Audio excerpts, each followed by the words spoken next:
10년 후 왼발 다음에 오른발. 나는 달리기예요. 오른발 다음에 왼발. 세월은 보이지 않아요. 나는 지나갔어요. 가장 슬픈 마음도 나를 붙잡지 못해요. 김행숙 시인의 시집 이별의 능력에 수록된 시 세월의 일부를 읽어드렸습니다. 나쁜 꿈을 꾸고 슬픈 마음에 멈춰설 때 잠시 되뇌어 보면 어떨까요? 왼발 다음에 오른발, 오른발 다음에 왼발. 가장 슬픈 마음도 우리를 붙잡지는 못한다고 우리는 붙들리지 않을 거라고요. 부드러운 마음이 느리게 흐르는 시간, 문장의 소리 시작하겠습니다. 안녕하세요. 여기는 문학라디오 문장의 소리입니다.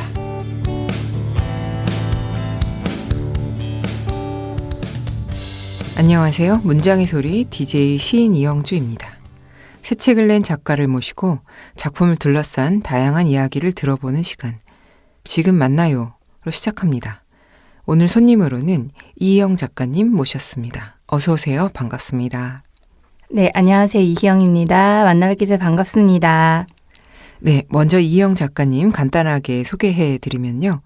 이희영 작가님은 단편소설 사람이 살고 있습니다로 2013년 제1회 김승옥 문학상 신인상 대상을 수상하면서 본격적인 작품 활동을 시작하셨습니다. 2018년 페인트로 제12회 창비 청소년 문학상, 같은 해 너는 누구니?로 제1회 브릿지 로맨스 스릴러 공모전 대상을 수상하셨어요. 장편소설로는 보통의 노을, 나나, 챌린지 블루, 테스터, 소금 아이 등이 있고요. 오늘 함께 이야기 나눌 신작 여름의 귤을 좋아하세요?를 펴내셨습니다. 네, 소개를 엄청 길게 해야 되는 화려한 이력이신데 요즘 어떻게 지내고 계신지 근황을 먼저 좀 여쭤볼게요. 네, 얼마 전에 여름의 귤을 좋아하세요 출간 준비 때문에 좀 바빴고요. 또 언제나처럼 뭐 학교랑 도서관 다니면서 네. 독자님들을 직접 찾아뵙고 있습니다. 행사를 많이 다니시는 거죠? 네, 강연이요. 예. 네. 네, 여름의 귤을 좋아하세요. 올 가을에 출간이 됐는데 책을 낼 때마다 항상 새로운 어떤 소감이 생기실 것 같아요. 어떠신지 좀 소개해 주세요. 제가 여름의 귤을 좋아하세요 작가의 말에도 썼는데 이 작품은 약간 10대들의 요청에 의해서 쓴 거라고 해도 과언이 아니거든요. 작가님 사랑 얘기 좀 써주세요. 뭐 달콤한 로맨스 좀 써주세요. 아니면 이제 뭐 작가님 연애서부 죽었어요. 이런 얘기를 들으면서 이희영이 쓰는 사랑 얘기를 좀 궁금해하는구나 해서 쓰기 시작해서 결과가 나오기는 했습니다. 나왔는데 역시 뭐 책이나 작품의 결과는 독자님들이 판단해 주시는 거기 때문에 네. 예, 두근두근한 마음으로 기다리고 있습니다. 네. 독자분들이 사랑 얘기 써달라고 이렇게 많이 너무 재밌는데요? 네. 네, 소설 여름의 귤을 좋아하세요는 고등학생 선우역이 자신과 또 타인에 대한 다면적 이해를 넓혀가는 성장 과정을 엿볼 수 있는 작품입니다. 혹시 작가님께서 직접 이 소설을 소개한다면 어떻게 설명해 주실 수 있을까요? 이게 제 9번째 장편인데요. 이게 좀 감사하게도 이렇게 독자님들이 이희영이 쓴 글은 좀 주제의식이 뚜렷하다라고 얘기를 하셔서 이번 여름의 귤도 읽어보시고 인간의 다면적인 모습 아니면 뭐 상처를 치유하는 과정 이러면서 주제를 되게 많이 이제 의식을 하세요. 네. 근데 이거는 그냥 사랑 얘기거든요. 그래서 말랑말랑하고 달콤한 사랑 얘기라서 이런 무거운 주제의식을 조금 내려놓으시고 예, 그냥 즐겨주셨으면 좋겠다라는 생각이 먼저 듭니다. 네. 네. 지금 말씀하신 거 굉장히 사람들이 많이 읽게 되는 소개인 것 같습니다. 감사합니다. 아무래도 사랑이라는 여러 가지 현상 속에 뭐 성장도 있고 상처도 있으니까 아마도 그렇게 섞어서 드러나는 부분이 있는 것 같아요. 제가 보니까. 그죠. 그래도 사랑 얘기가 굉장히 애틋하고 아름다워서 많은 분들이 사서 보실 것 같습니다. 작가님 말씀을 듣고 보니까 표지에 흩날리는 커튼 이미지 이런 것들이 더 아련하고 아름답게 느껴지는데 어떻게 표지는 결정을 하셨는지 궁금합니다. 그냥 개인적인 좀 욕심이라고 할까요?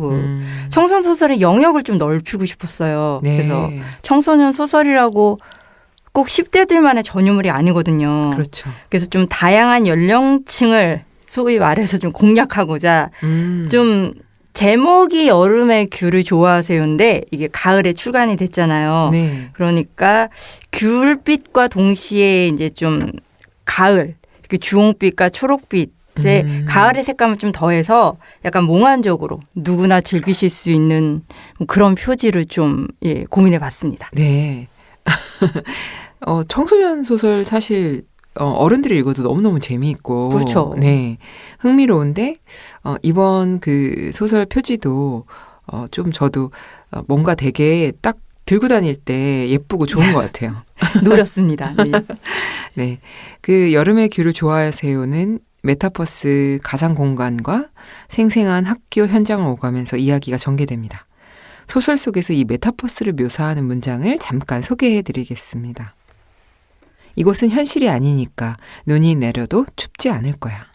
현실은 온 세상에 까만 밤이 내렸을 거야. 그런데 너와 내가 있는 이곳은 여전히 하늘이 밝고 나무가 푸르고 산새 소리가 들렸어. 네, 이런 표현들을 보면 현실이 아니라서 더 애틋한 공간이었는데 작품을 쓰시면서 이렇게 소설의 공간에 대한 고민을 많이 하셨을 것 같아요. 소설에서 장소와 공간을 구축할 때 작가님만의 어떤 노하우가 있으실까요? 이번 여름의 귤을 좋아하세요 이 작품의 첫 번째 대표 공간이 학교거든요. 네. 근데 앞서 말씀드린 것처럼 제가 학교 강연을 되게 많이 다니거든요. 근데 가면은 교실, 복도, 운동장, 뭐 도서관 이런 곳을 되게 유심히 봅니다. 네. 아무래도 청소년 소설 쓰다 보니까 청소년들이 하루 중 가장 많은 시간을 보내는 곳을 자연스럽게 눈이 가요. 네네, 그렇죠. 이제 그 밖에 또 메타버스 속의 그 진의 정원, 숲속 집은 학교와 정반대로 일부러 꾸몄어요. 그러니까 뭔가 왁자지껄하고 이렇게 학생들이 다 함께 생활하는 그런 분주한 곳에서 떠나서 네. 둘만이 딱 이렇게 비밀 이야기를 나눌 수 있는 공간. 그래서 숲속에 작은 오두막을 지었는데 뭐 이렇게 공간을 지을 수 있는 특별한 노하우라고 하면 모든 작가님이 그러하듯이 뭐 관찰과 상상력이 아닐까 싶습니다. 맞습니다. 그 공간을 어디로 할 건가 결정한 다음부터는 당연히 여러 가지 관찰력이 필요하겠지만 사실은 결정하기 전부터 관찰을 꾸준히 해오시는 것 같아요. 그렇죠. 네, 소설을 다 읽고 나면 한 사람을 알아간다는 것에 대해서 좀 생각을 해보게 됐습니다. 그래서 이 선우역이라는 인물에 대해서 이런저런 생각들이 많이 들었는데 한 번도 만나본 적 없는 형이나 그립지만 미지의 인물인 선우진 형이죠. 을 알아가는 여러 가지 이야기들에 몰입하게 됐는데요. 어떤 계기로 이 이야기를 구상하셨을지 조금 더 소개해 주세요. 이거 되게 지극히 이제 개인적인 이야기인데 네. 저도 올해 이제 중3인 아들이 있거든요. 진짜요? 예. 저 결혼 안 하신 줄 알았어요.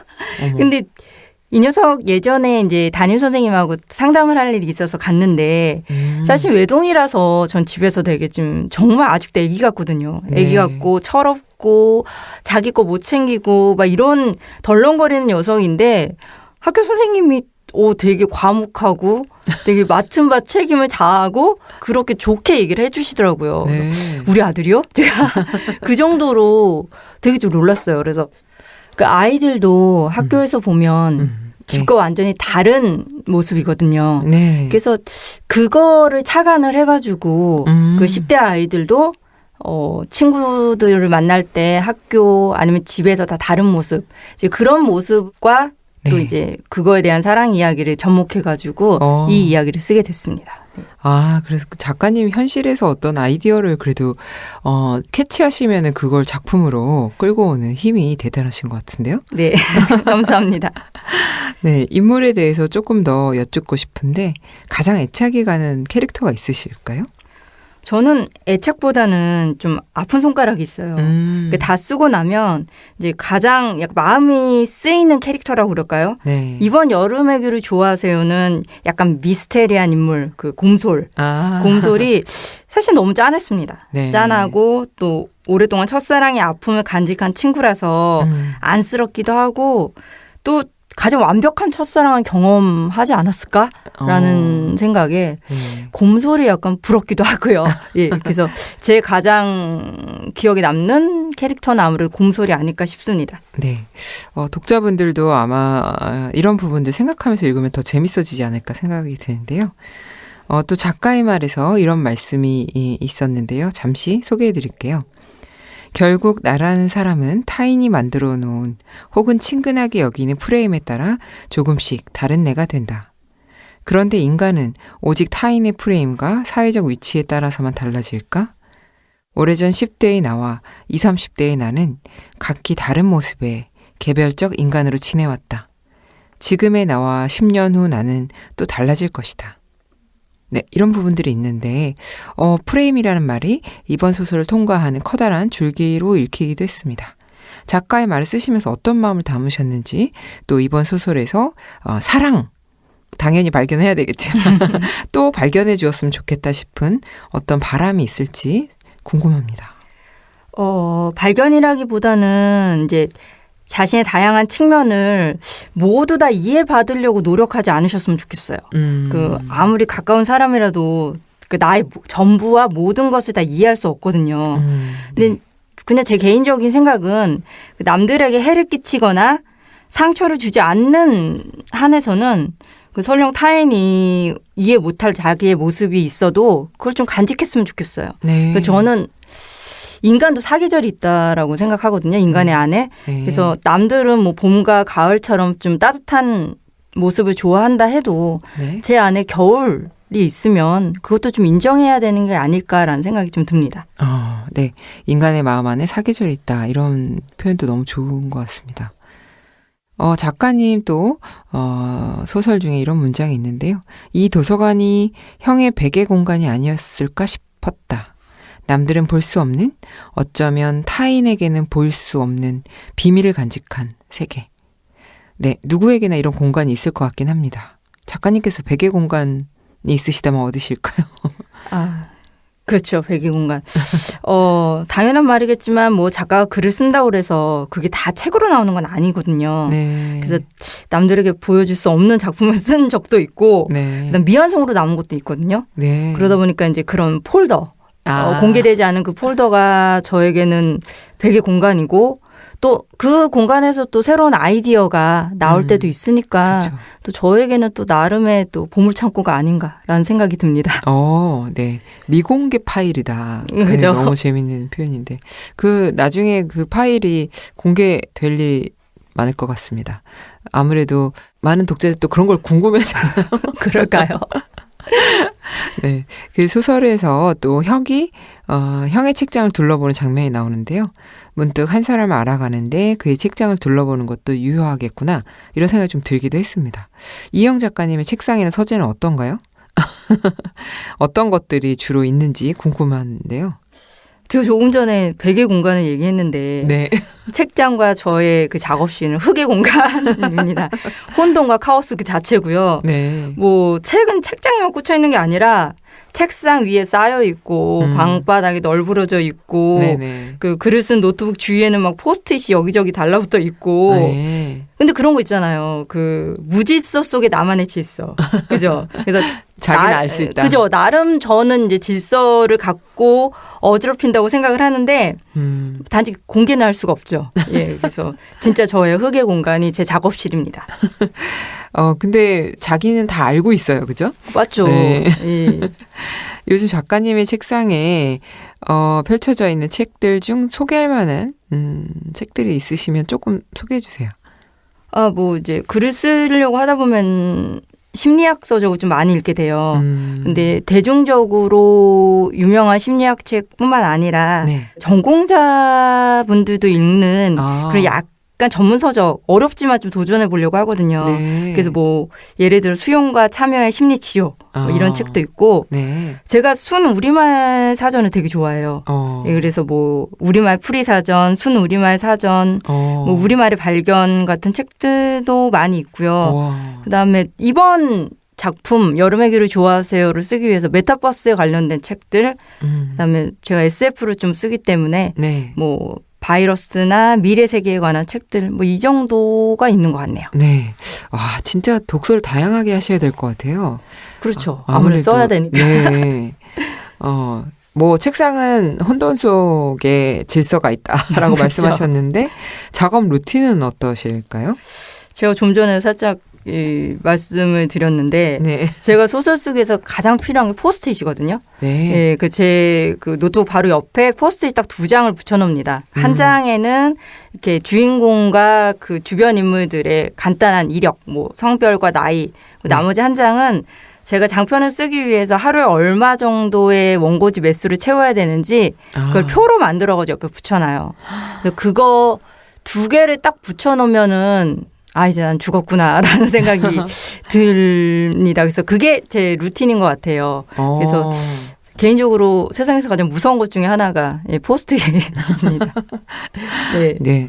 그렇게 해야 사실 소설은 롱런이니까. 그렇죠. 그렇게 해서 포스트잇에 그 표 만든 거 하나씩 지워가면 그 끝에 이제 장편이 한 편 완성되는 거죠. 네. 저는 그렇게 글을 써본 시를 쓰니까. 그렇죠. 시랑은 또, 예, 다르죠. 네, 너무 쉽지 않을 것 같은데, 진짜 어떤 근성과 끈기, 그게 굉장히 중요한 지점이 아닐까, 이런 생각이 좀 듭니다. 네. 그 와중에 작업이 안 되실 때는 스트레스 어떻게 해소하시나요? 뭐 스트레스라기보다는 이거는 이제 제가 강연 가서 친구들도 많이 물어보거든요. 작가님 뭐 글을 막히면 어떡해요? 뭐 소설 안 써지면 어떡해요? 이런 질문인데 우선 소설이 안 풀리면 1차적으로 조용히 일어나서 출판 계약서를 봅니다. 예. 그 출판 계약서에 사인을 한다는 건 돌아오지 못할 강 건너는 거거든요. 그렇기 때문에 그거 출판 계약서를 보는 순간 약간 없는 아이디어도 막 튀어나와요. 그리고 그렇게 해서 1차적으로 좀 정신 집중을 하고 그래도 안 되면 역시 운동을 좀 많이 합니다. 그러니까 아까 말씀하셨듯이 그 소설은 정말 체력과의 싸움이거든요. 네. 그래서 체력이 떨어지면 안 돼요. 그래서 많이 걷고 운동을 하면서 또 스트레스도 풀고 체력 관리도 하고 일석이조로 그렇게 하고 있습니다. 네. 역시 운동 좀 중요한 것 같아요. 그렇죠. 네. 저도 그런 생각이 들었는데 결국 끝까지 살아남는 사람은 체력이 되는 사람. 체력이 기본이 안 되면 뭐든지 못해요. 네. 그래서 소설가분들이 운동을 진짜 열심히 하시는 것 같습니다. 작가님께서 종종 독자들의 리뷰 찾아보시나요? 여름의 귤을 좋아하세요. 이 책도 많은 독자들이 리뷰 같은 걸 남겼을 것 같은데 인상 깊었던 책의 감상이나 기억에 남는 독자분이 있으실까요? 종종 리뷰도 읽어보긴 하는데, 이제 저는 이제 강연이나 도서관에서 독자님들을 직접 만나는 경우가 더 많거든요. 네. 그래서 며칠 전에 강연을 갔는데, 한 친구가 이 여름의 길을 좋아하세요 사인을 받으러 와서 되게 울먹울먹거리면서 저한테 작가님 저 여름의 귤을 좋아해서 이 마지막 장면에서 아직 못 빠져나왔어요. 이렇게 얘기를 하더라고요. 그러면서 정말 울먹울먹하는 그 눈을 봤을 때 순수해. 예, 저는 그 친구의 그 눈에서 한동안 못 빠져나왔거든요. 네. 그래서 왜 이 친구가 마지막 장면에서 못 빠져나왔는지는 스포일러가 될 것 같아서 말씀은 못 드리겠지만 독자님들이 직접 확인해 주시면 감사하겠습니다. 네. 근데 그런 독자들 만나면 너무 행복하시겠어요. 그죠. 기운이 나죠. 네. 네, 이번에는 내가 가장 사랑하는 문장들. 작가의 목소리로 작품에서 가장 사랑하는 문장을 듣는 시간인데요. 어떤 문장들을 가져오셨을지 이희영 소설가님의 목소리로 들어보겠습니다. 목소리 좋네. 나도 모르게 나온 말이 첫 번째 도미노를 건드린 거지. 차라리 그냥 알아서 넘어지게 놔둘 것을. 어떻게든 쓰러지는 블록들을 멈춰보겠다고 분투하다 더 엉망으로 만든 거야. 그래, 이왕 이렇게 된 거 도미노든 학교든 아니면 온 은하계까지 다 무너져라 싶은 마음이 되어버렸어. 한마디로 자포자기라고나 할까? 너 교과서 낭독 잘했다고. 나는 훈화를 시작하는 교장 선생님처럼 근엄한 목소리로 말했어. 너는 이유도 모른 채 교무실에 끌려간 초등학생처럼 멍한 얼굴이 되었지. 응. 그래, 고마워. 나보다 몇 배 당황한 너를 보며 갑자기 피식피식 웃음이 나왔어. 그 상황에서 웃을 사람은 절대 내가 아닌데도 말이야. 뭐가 고마워. 너는 멋쩍은 표정으로 배시시 웃었어. 두 눈이 완전히 사라진 미소를 보자 문득 그런 생각이 들었어. 세상을 살다 보면 가끔은 일부러라도 바보 같은 짓을 해봐야 한다고. 그러면 생각지도 못한 순간을 맞이하게 되거든. 하지만 그때는 미처 알지 못했어. 내가 건드린 진짜 도미노가 무엇인지를. 네, 잘 들었습니다. 이 문장을 낭독해 주신 이유가 있으실까요? 예, 우리가 지금 계속해서 여름의 귤을 좋아하세요로 이야기를 나누고 있잖아요. 이 책의 일부분을 가져오는 게 좋을 듯 싶었고 네.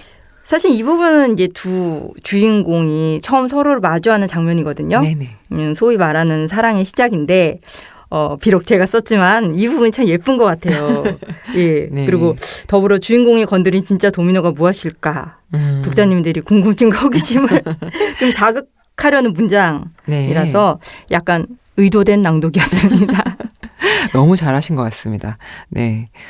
도미노를 가지고 이야기했다는 것도 상당히 감각적인 것 같아서 너무 좋았습니다. 여름의 귤을 좋아하세요? 제목이 인상적인 작품인데요. 스포를 막기 위해서 제목에 대해서는 질문을 드리지 않도록 하겠습니다. 독자분들께서 직접 소설에서 찾아주시면 감사하겠습니다. 네, 이 방송이 나갈 때쯤 겨울 귤을 볼 수 있을 것 같은데 작가님께 꼭 이루고 싶은 상큼하고 달콤한 그런 계획이 있으실까요? 올해도 진짜 되게 열심히 달려왔거든요. 네. 올해 나오는 책이 3권이었고 또 여기저기 불러주시는 것도 많아가지고 강연도 되게 열심히 다녔는데 좀 쉬어야 될 것 같아요. 그래서 올 겨울에는 좀 해외까지는 아니더라도 어느 정도 일이 마무리되면 네. 좀 따뜻한 남쪽에 가서 좀 네. 충전을 하고 올 생각인데 네. 문제는 이제 그 여행에 이제 저희 아들이 동행을 하면 이제 충전이 아니라 노동이 될 것 같아서 그죠. 예, 그래서 이 녀석을 떼어놓고 가야 되나 어째야 되나 그게 지금 좀 고민입니다. 네, 아무래도 혼자 가는 것보다는 신경 쓰이는 일이 많을 수밖에 그죠. 없을 것 같아서 네, 걱정이네요.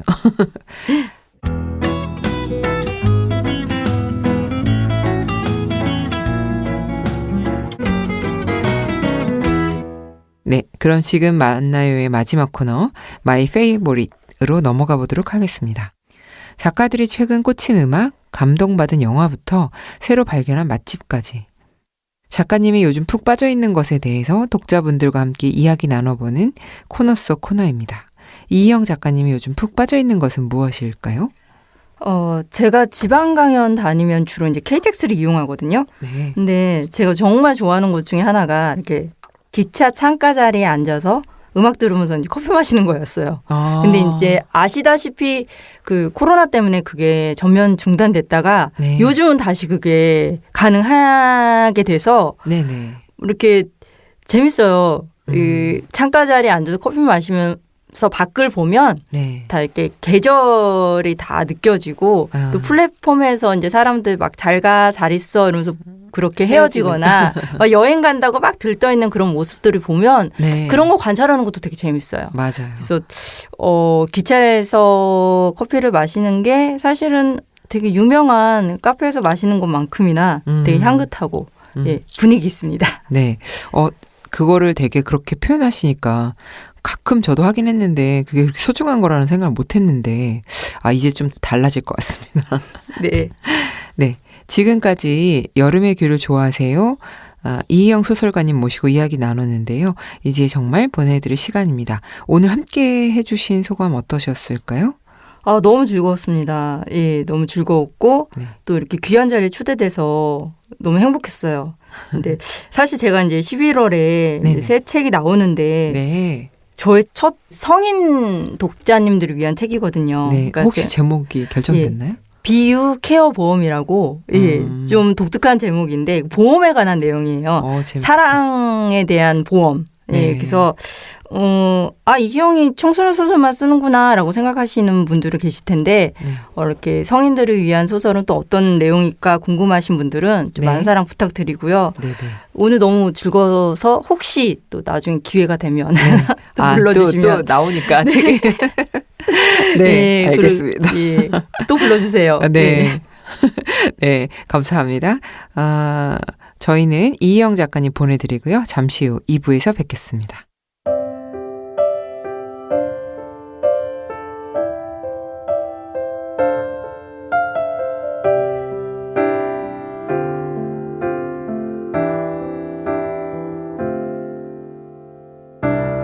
우리 나란히 누워 은하수를 바라보면서 그댄 말이 없네요. 무슨 생각하고 있는지 돌아오지 않을 나를 추억하나요?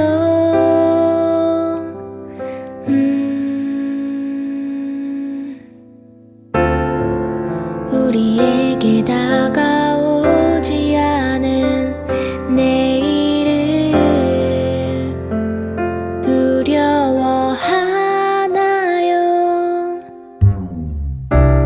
지나버린 시간도 찾아오지 않은 시간도 모두 잊어버리고 지금만을 느껴보아요. 누구에게도 차마 얘기한 적 없었던 작은 비밀 하나 말해 줄까요? 문장의 소리